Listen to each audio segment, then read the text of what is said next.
Okay, here we are in the second video on the chroma warper. So we have a problem.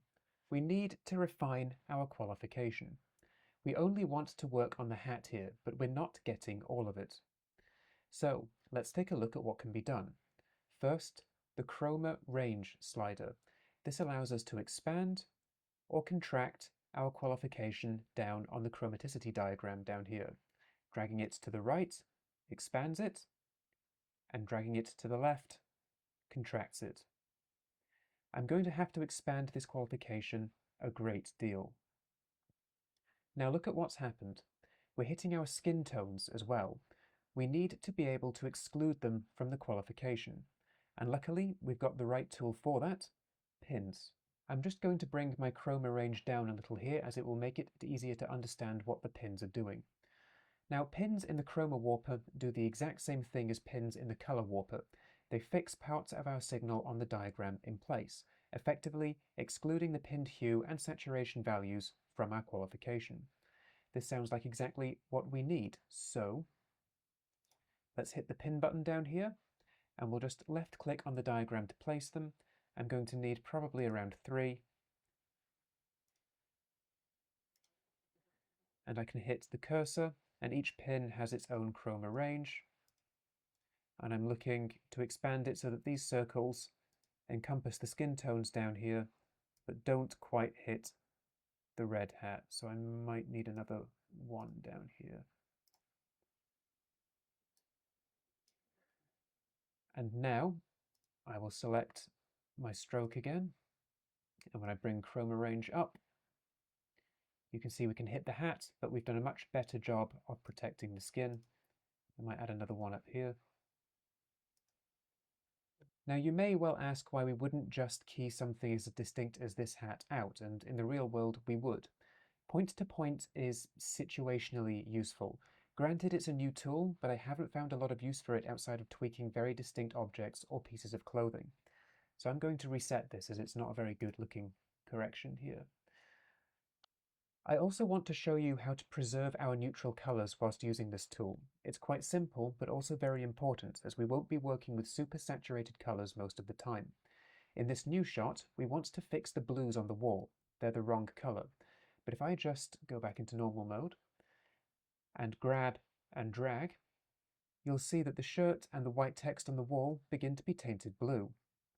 Now all we want to do to fix this is put a pin down in this white circle near the center of the diagram. These are where our neutral values are. And then we can bring the chroma range down a little. And now I'm going to delete this stroke. Now, when I click and drag, I can work on these blues, but I'm leaving all of my neutrals alone. So you see, even if when I make it very extreme, we're not hitting the neutrals. So I'm just going to fix the hue and saturation here. Very, very quick and easy way to do this. Placing a pin down in this little white circle is a very, very good trick. It makes sure that we're not going to interfere with our highlights accidentally when we do this. Highlights typically tend to be more neutral, so when we use this tool, we can tint them different colors. We want to avoid doing that. So back to our first shot. Get on the right node. I want to do some work on the skin tones. And here we'll take a look at our exposure controls. Exposure, unsurprisingly, allows us to change the brightness of our qualified pixels. So first, let's do a little bit of work on the skin. I'm just going to eyedropper and drag, and it's a touch yellow, so I'll put it a little bit closer towards red-orange and a little bit more saturated. I don't want it to go pink, and I'm obviously not getting all of the colors I want to work with here. So let's pop this out and do a little bit more work. I'm going to change, there we go.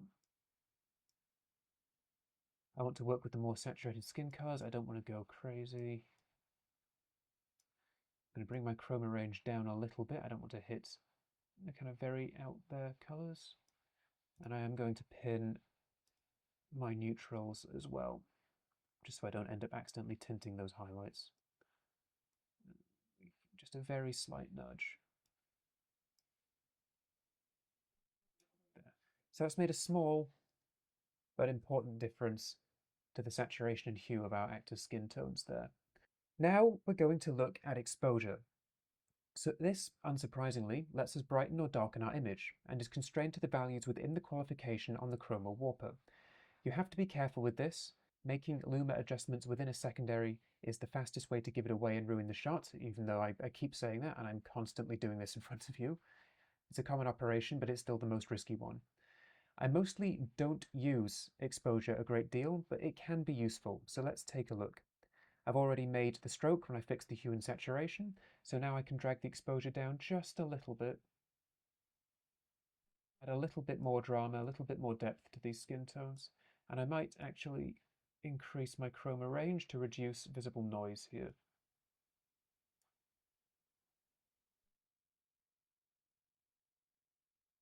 And now before and after. We are also beginning to hit the foliage, so I'm going to need to put some pins down here.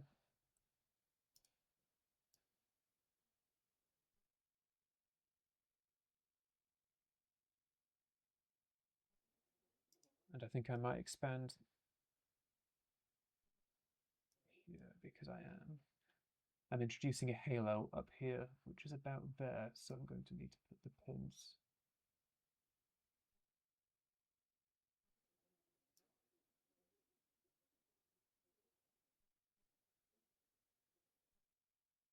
There we go, that's gotten rid of the halo in the foliage. And that's given a bit more kind of depth and interest to the skin tones by adding a bit of contrast here. So that's the general exposure setting.